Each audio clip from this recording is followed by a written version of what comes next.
Ignite your curiosity with Austin Next. We're watching Austin transform from a thriving ecosystem into a global superstar. With our host, Jason Scharf, we aspire to better comprehend the true nature of innovation. Together, we will uncover what makes a successful ecosystem and navigate the technologies shaping our future. Now let's dive into what's next.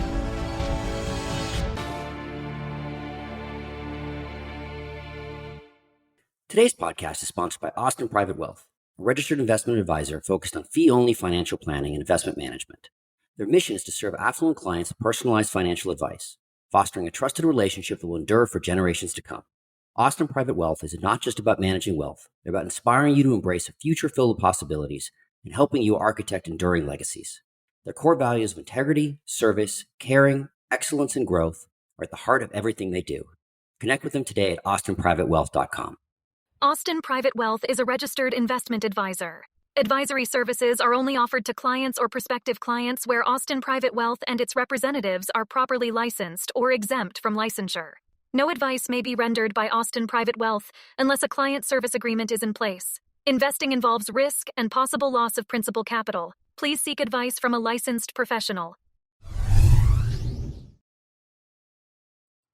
The live music capital of the world is one of many slogans for our fine city.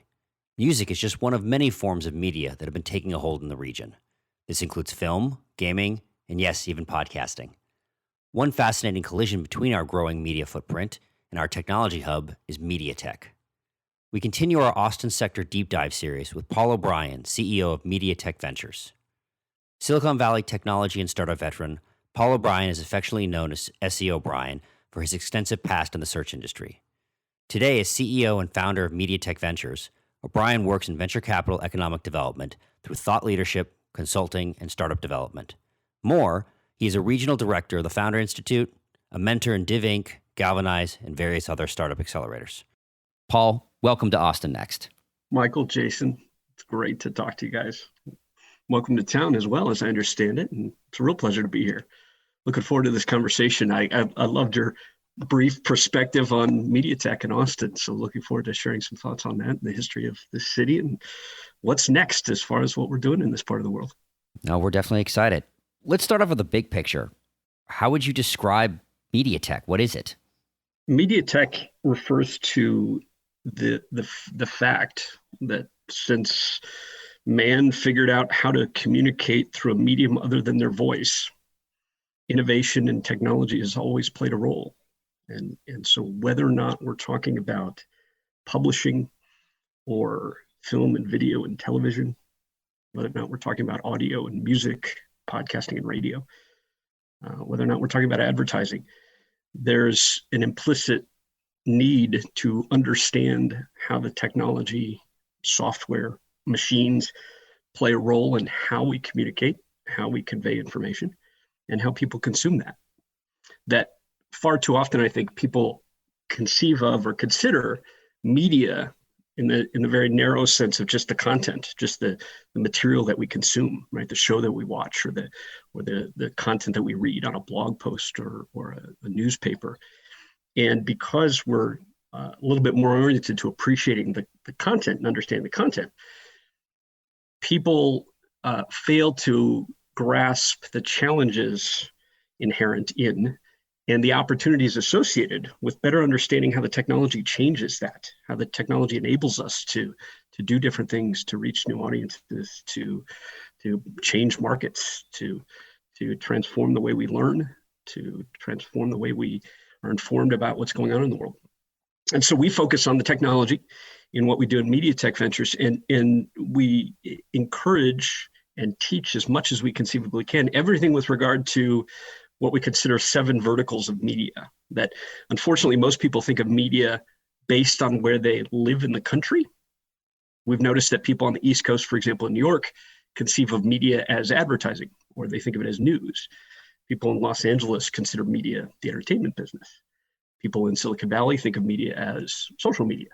Well, the fact is, it's all of those things. And so we think of media in a broader context, that if you're referring to media, it could be anything from a video game to content that's published in a book format or a newspaper format, to even recognizing that podcasts like this are really just an evolution of radio. It's an audio format that is now being evolved again into something like Clubhouse. So there's a voice consideration as well that through technology changes over time.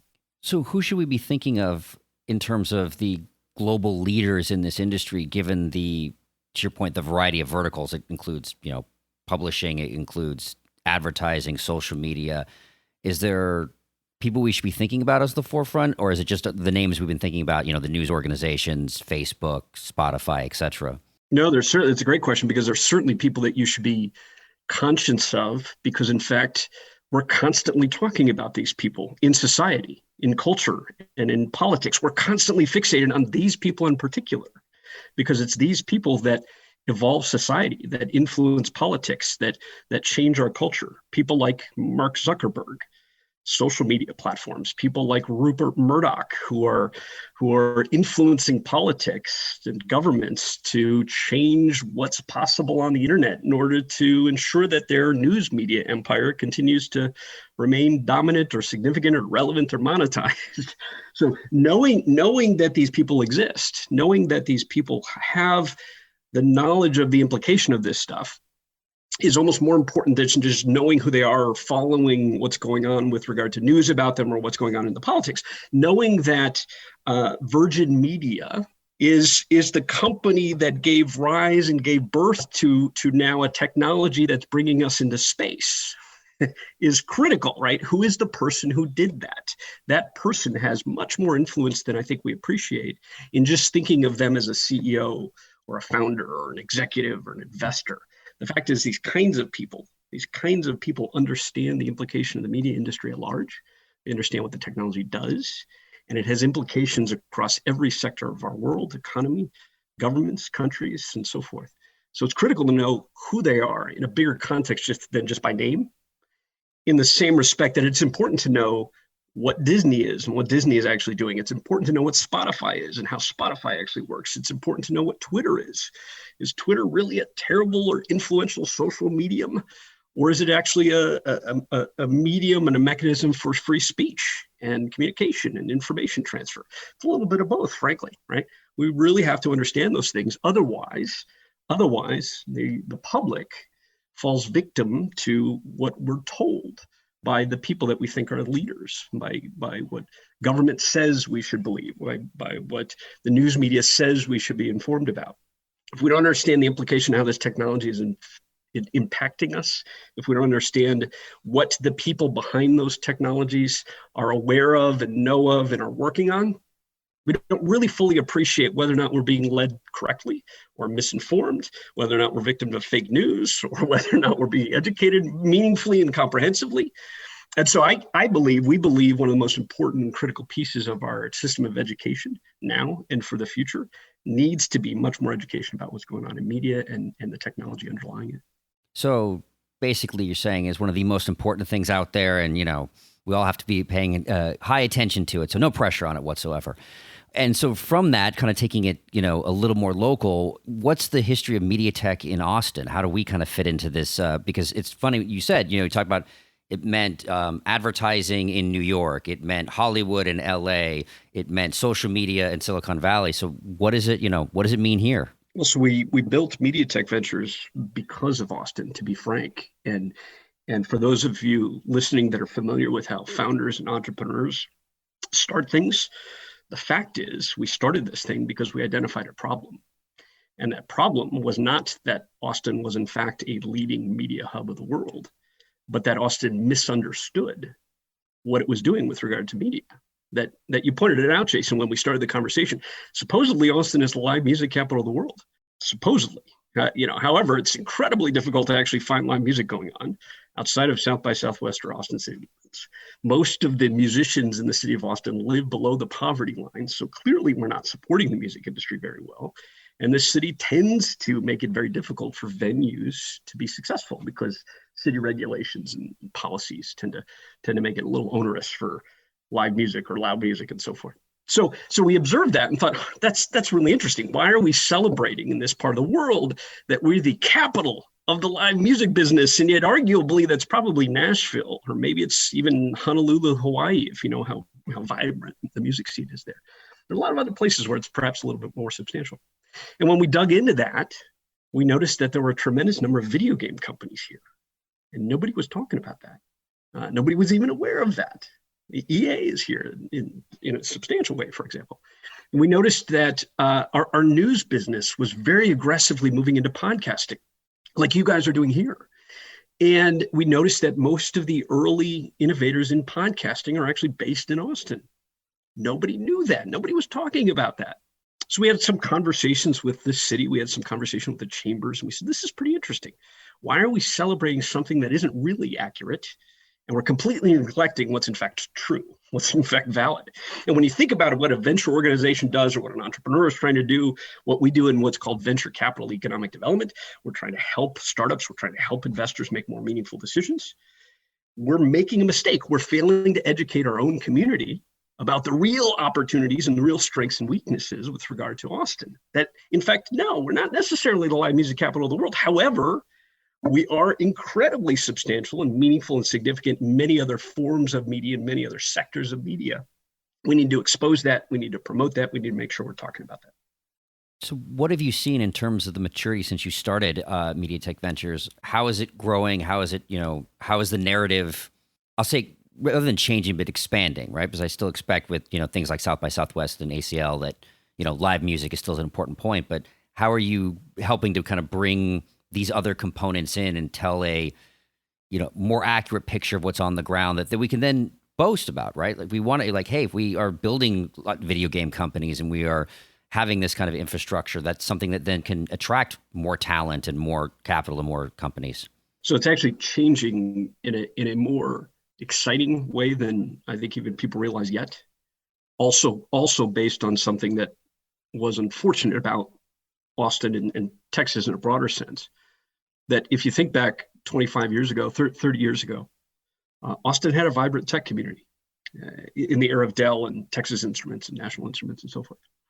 And as the internet emerged, a place like Silicon Valley pivoted to that. And a place like Austin failed to, frankly, that out of Cisco and Hewlett Packard and so forth on the California coast, a lot of technology folks and entrepreneurs moved into effectively software and then started to build all the internet properties that we experience because of the internet. Why didn't we do that in Austin? Why didn't that happen to the same extent here? Why did people continue to work for these more traditional, more hardware-oriented technology companies and not pivot? The reason is critical to our economy at large. Most of the rest of the world outside of Silicon Valley did not go through what we call a digital transformation. Did not go through as a company, as a corporate entity, as a culture, did not go through this transition, recognizing that absolutely everything we're going to start doing, everything to a great extent we're doing now, is based on the internet. In some way, your company works on the internet, even if it's just your accounting practices, right? Something that you're doing as a business must be online. Well, for the last 25 years or so, most of the rest of the world didn't understand the implication of that, didn't really embrace that fact. And so when it pertains to media, where that was obvious outside of Silicon Valley and outside of a couple other markets as far as Texas is concerned, is in news media. And so what we saw in Austin was that our news media here was still focused on print, was still focused on the subscription-based news model for the paper. And therefore, news in this part of the world was not reaching people, was not informing people the way that it used to. And it was not being monetized, which meant that those news organizations were struggling and laying people off and so forth. And that was unfortunate. As we're realizing this digital transformation in Austin, we're seeing what's exciting. We're seeing the fact that whether you like the company or not, organizations like Facebook are moving here in spades. Why? Because the world is recognizing that Austin is waking up to that digital transformation. Austin is waking up and recognizing that, in fact, everything is online. And what that means is our voice is becoming more substantial. Our voice is becoming more recognized. It's becoming more listened to because we are all collectively embracing blogs and social media and Clubhouse kind of platforms and Twitter. And that's enabling our community to come together. It's enabling people to learn more quickly. It's enabling people to connect more quickly. And more importantly, my point about the news business, it's enabling Austin's news Austin's startups, Austin's entrepreneurs, Austin's local business. It's enabling them to once again reach their customers, to reach potential partners, which for the last 20 years really hasn't been happening until a lot more people moved here and the culture started to evolve and change to recognize that, oh, we better be doing this online. Otherwise, nobody's paying attention. Yeah. Let's dive a little bit deeper into some of those that are now playing in this digital transformation of media here in Austin. Who are the startups we should be looking at, and who are the established companies that we should depend on? What's neat is that when I moved here, many of the established companies to pay attention to were a leading indicator of the fact that Austin was going to wake up. And that's why I was excited to get going doing what we're doing here, that it was obvious 8, 9, 10 years ago that Austin and entrepreneurs here were discovering and realizing something different about the internet that California didn't. And that's what we refer to as social data. And in a broader sense, we talk about it as big data, machine learning, that kind of stuff. But about 8 or 9 years ago, there were companies like Sprinkler. There were companies like Dotchess Group that were creating data infrastructure, data platforms for the social media industry, recognizing that while California has its Facebook and its Twitter and its LinkedIn, while they have all the media platforms, the real opportunity was to start to analyze that stuff and provide information about it to businesses and partners and companies. Austin recognized that. It was in Austin where I think we recognized that we couldn't build the next LinkedIn. We didn't need another LinkedIn. So if we're not going to build the next social media platform, what should we do? What problem do we address? Well, let's address the fact that nobody knows what's going on, that we can't track it meaningfully. We can't see what's underlying or what's being experienced on those platforms. That led to all of the big media companies taking interest in what's going on here. Why? Because it looked like Austin understood the data underlying the media business. The government started paying attention. The federal government started talking to us a lot more. The state government started talking to us a lot more. Why? Because of questions of privacy, fake news, security, all of those issues that you see bubbling up in social media these days. Started talking to the community and the people of Austin. Why? Because it looked like, and it was true, it looked like we understood what was underlying the data and the implications of the data in social media. Because of all that, now we're in an era where not only do we have the big media companies paying attention to here, Hulu is involved here, Facebook, of course, as I mentioned, is involved here, but the companies that are born locally that are worth paying attention to are pushing us more aggressively into that streaming media and that immersive media kind of era that we know is coming. Flow Sports, for example, is looking very, very aggressively and successfully at the fact that we should be able to watch high school and college sports whenever, wherever we want. Why isn't that just being streamed? And so Flow Sports is a pretty substantial media company that understood the technology, understood the implications of data, and that brought it to sports, a very prominent Texas industry, brought it to the sports industry, enabling us to help celebrate and highlight the fact for the rest of the world that what's exciting about Texas is that media is pervasive. Media is what informs and educates and provides access to all of these things. Look, we can do it for the sports industry.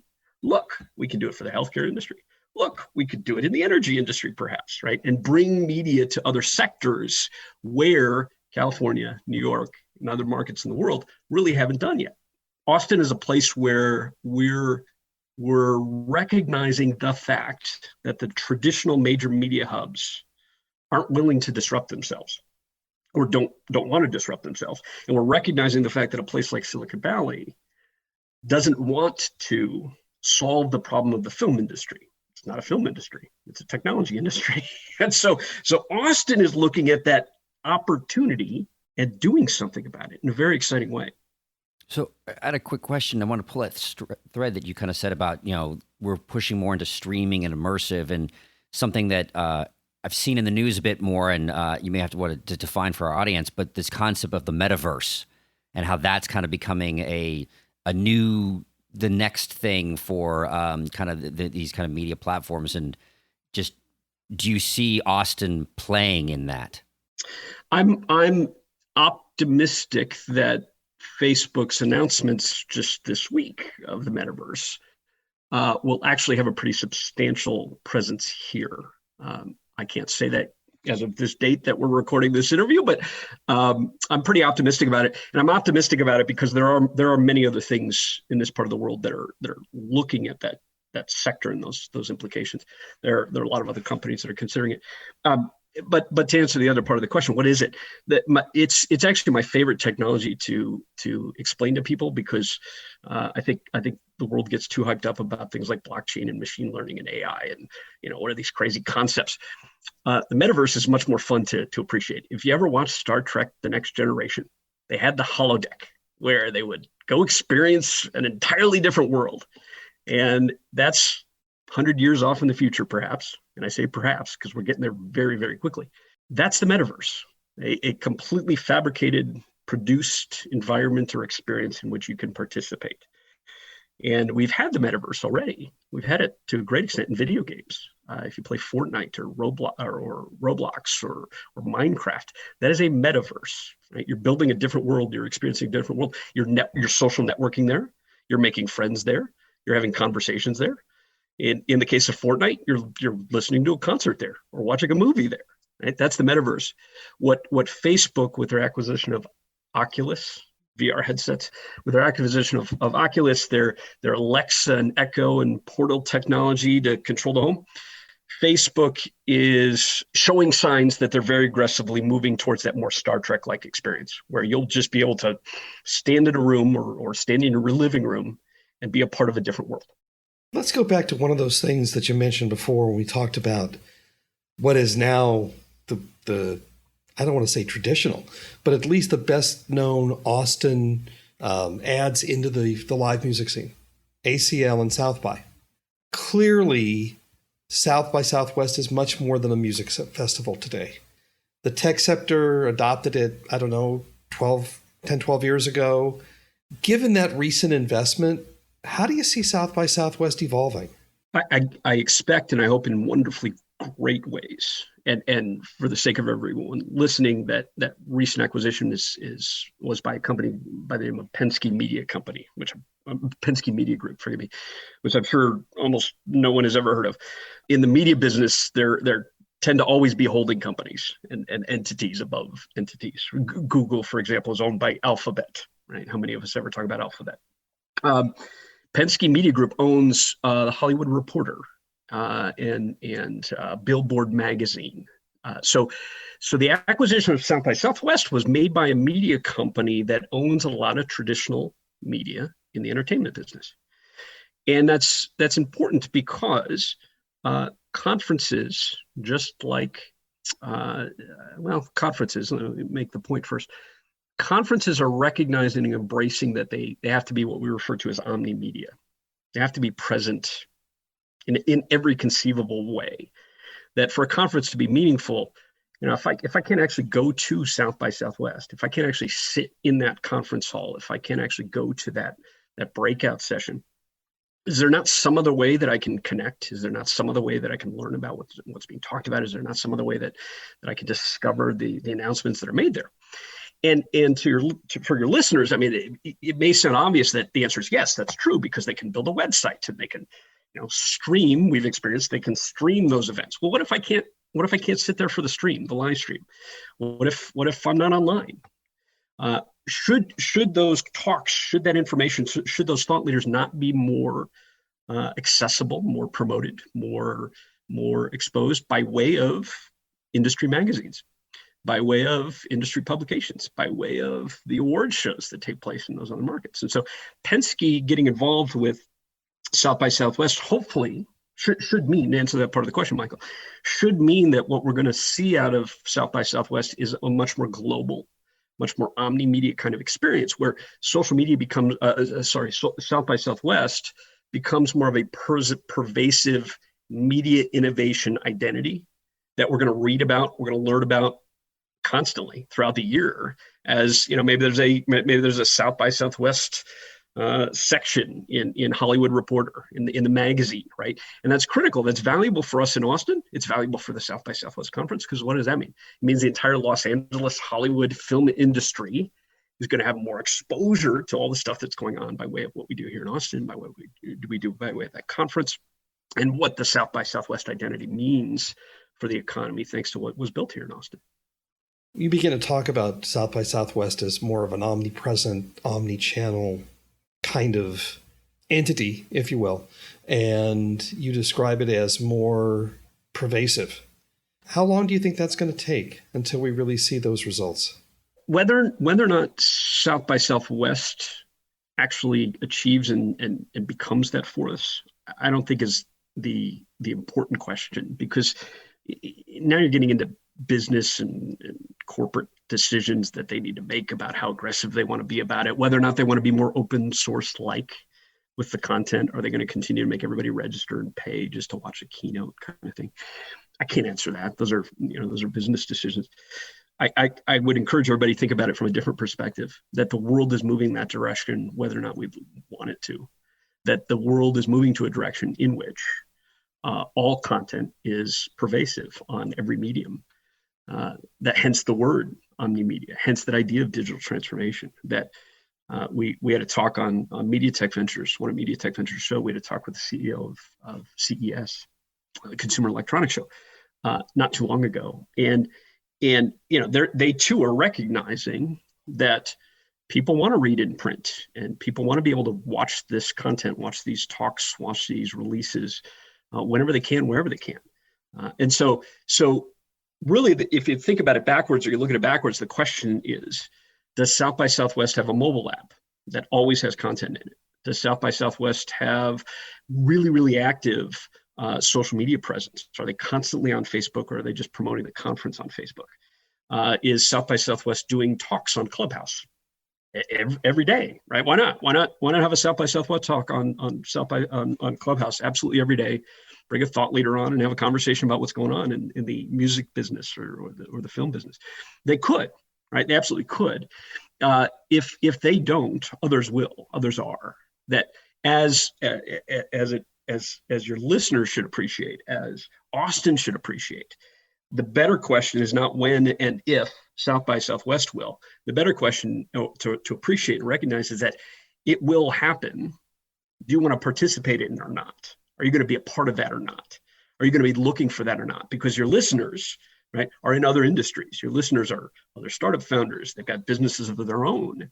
The world is moving that direction. The world is moving that direction. Are you ready to participate in it, or are you going to continue to sit on the sidelines? So as we kind of look forward for the sector, what are the challenges that MediaTek is facing here in Austin? That might be the most important question, certainly at least in my mind, because that's the work we're doing in MediaTech Ventures. The most important challenge is we started our conversation on this show with that point about education, the point about the fact that most people still don't understand how the internet works. And until we accelerate our knowledge about media technology, until we inform more people and create more transparency to how it works and what's going on, the fact remains companies will be behind what most entrepreneurs and media professionals are doing. And more importantly, as far as I'm concerned, so too will investors. That a lot of what MediaTech Ventures does is actually in the education business for the investment community, not because investors don't know what they're doing, but frankly, because investors often don't know what they're doing. that if the average small business person or the average corporate executive doesn't really understand how Facebook works, well, then certainly the investor doesn't either. And so if founders and startups are trying to build companies and innovations and technologies in this world, it's an incredibly difficult conversation to have with the investment class when you have to explain how it works, just to get them to appreciate that there's an opportunity there, right? So the biggest challenge in this part of the world is that fact that most of Austin's investment community is drawn from enterprise software, the energy business, or the real estate business. And God bless them for that. But I grew up on Yahoo and use TikTok religiously. Do y'all know how those things work? I don't care if you use them. Do you know how they work? If the answer is no, that's the challenge to overcome. Because in order for anybody to get involved in ad tech or to support video games or monetizing music and understanding how musicians make money on the internet, We got to teach people how this stuff works. So there's this learning curve that we've got to overcome. What's nice and exciting about Austin, of course, as we've been talking, is that it's here more than anywhere that we're probably going to accelerate that knowledge base and inform everybody much more quickly. Because, like it or not, listeners, when we think about Austin Next as a concept, the fact that so many people are moving here is actually a wonderful, wonderful thing. Because most of the people moving here are moving from Los Angeles and Northern California and New York, just given the circumstances of those other cities. What are the other major hubs of those cities? Media. So we're getting a lot of people moving into Austin and Texas coming out of the film business and the music business and the social media business and the news business, which means we have this convergence here of experiences that historically or traditionally were a little siloed, but now they're coming together in that omni-media kind of way. And so we're seeing filmmakers here, for example, we're seeing filmmakers here recognize that, maybe I need to be doing more online. What is this streaming thing? How do I work with Netflix instead of just producing a film, right? We're seeing them recognize that all of these other sectors of media are critical. And as our entrepreneurs and business owners and producers and creators catch on, that's going to inform those investors. It's going to inform other industries. It's going to inform other companies much more quickly than we're going to see anywhere else in the world. And I think that convergence is an interesting kind of point that I want to expand. We're talking about, we're doing these deep dives and looking at these individual sectors, but one of the key strengths of Austin is that wide sector diversity and the interactions between them. So how do you see the media tech sector interacting with the other parts of the innovation ecosystem? A few years ago, maybe a decade ago, the idea was reasonably fully embraced that every company is a media company. That's where this convergence, I think, is best appreciated, because I would love everybody joining us today to think about your sector, whether or not you're in fintech or healthcare or CPG. Coca-Cola is a wonderful CPG and beverage company, yes? The only reason any of us favor and buy Coca-Cola is because they make wonderful commercials that tug at our heartstrings. They're in fact a media company that sells bottled sugar water. Red Bull, another great example from that sector, literally built a media company. It's called Red Bull Media. Literally built a media company. And what's evolved since that notion a decade or two ago, every company is a media company, is a newer, more intriguing notion that there are really two industries that are critical to the economy. Number one is the media industry, because it informs, it educates, it creates awareness. Number two is the finance industry, right? Because every company also has books and accounting and payments to make, right? So if that's true, which of those two things is more important? What's emerged in the last couple of years is this notion that, in fact, media tech is more important than fintech. Because if we don't create awareness for anything, then your company, your business doesn't even exist. So there's no reason to worry about the financial side. Creating a new concept, an even newer concept that's intriguing. Is media more important than capital? Is media, in fact, the new capital? That as you as a business person, a founder, are desperately trying to figure out how to finance your company or raise capital, should you not instead be focused on desperately trying to figure out how to get exposure and audience and create awareness for what your thing is? Because nobody's going to give you money to help develop your thing. If nobody wants it, nobody knows about it. So is media more important than capital? It's an intriguing idea. And it's an intriguing idea that this year has almost been proven with what's going on in cryptocurrency and how someone like Elon Musk can jump on Twitter and completely change the valuation of a new form of currency, right? A new form of the financial market. Completely change it just by announcing a few things on social media. Which of those two things is more important to the economy? The means of changing things by announcing things, by educating things, by informing things, or the resource, the capital resource that we use to make it possible. I'm excited by that trajectory because what it signals, I think, more importantly, is what we've been talking about. What it signals more importantly, though, is simply the fact that indeed the world is catching on to the fact that we've gone through a digital transformation. The world is catching on to the fact that you do need to know how to use this stuff in some way, that you do need to understand how it changes. You do need to be conscientious of why is the government talking about fake news and privacy and security so much? Why, right? Well, because it influences us. It creates awareness of things. It creates demand and support for things. Therefore, is it not critically important that we understand how that works, that we use it, that we benefit from it, that we take advantage of it? Yes, it is. Yes, it is. Not just because of politics and culture and society, but because it's how your business works. And if you don't do it, if you don't participate in it, you're going to fail. Paul, this has been great and really informative. And so we always like to kind of finish our podcast with our central research question as we're kind of looking forward. So what's next, Austin? What's next, Austin? There's so many ways, different ways I love to slice that question. And having listened to a series of your shows from a perspective of economic development or the different industries, what's next for Austin? Frankly, I think a bigger part of what needs to be next for Austin is more so in the civic context, the infrastructure context, because we're sprawling, we're expanding, and we're bringing in new companies and talent and experience faster than any place in the world. The 35 corridor to San Antonio is the fastest metropolitan region in the country, I believe in the world, but certainly in the country. If we're not prepared to absorb and welcome and connect with and collaborate with all of that change and all of that growth, we're going to create more challenges, right? We're going to create more rifts and divides, and we're going to distance people from opportunities. So I think next has to be that focus. Now, that's the broader, more interesting answer that I think kind of relates to your show. What's next, as far as I'm concerned, is what we talked about with regard to metaverse and omniverse and so forth, omnimedia, that there are, heads up, everybody, there are a lot more media companies moving here, big ones, and that, we can look at that as something we dislike. We can look at that and say, I don't want Austin to change. I don't want Austin to grow. Or we can appreciate that is the future of our economy, that those jobs, those sectors, those companies are the future of the economy. They're considering Central Texas to be the most important place to be. They're going to put jobs here. They're going to put training here.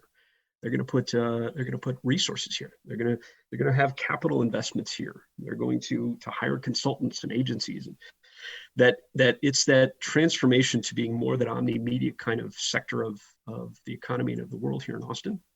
That is perhaps the most important and wonderful thing to think about as far as what's next for Austin. And what's neat about that is that South by Southwest is a bit of a bellwether for that, because you're right. They did start as a music and film experience. And that's a reflection of the fact that we still call ourselves the live music capital of the world. But what did South by Southwest recognize 12, 15 years ago? Nope, it's not just that. It's interactive. It's technology that's coming, right? We're following that by about 6 years. And now Austin is realizing it's an interactive, it's a technology conversation that's most important in this part of the world, related to the fact that we're a big music hub, we're a big film hub, we're a big video games hub. Let's embrace that, because it's what's going to define everything everybody does in the future. Thanks a lot, Paul. This has been great, and thanks for joining us. My pleasure, guys. Looking forward to your next show as well. Cheers, everyone. So what's next, Austin? We're glad you've joined us on this journey. Please subscribe at your favorite podcast catcher, leave us a review, and let your colleagues know about us. This will help us grow the podcast and continue bringing you unique interviews and insights. Thanks again for listening, and see you soon.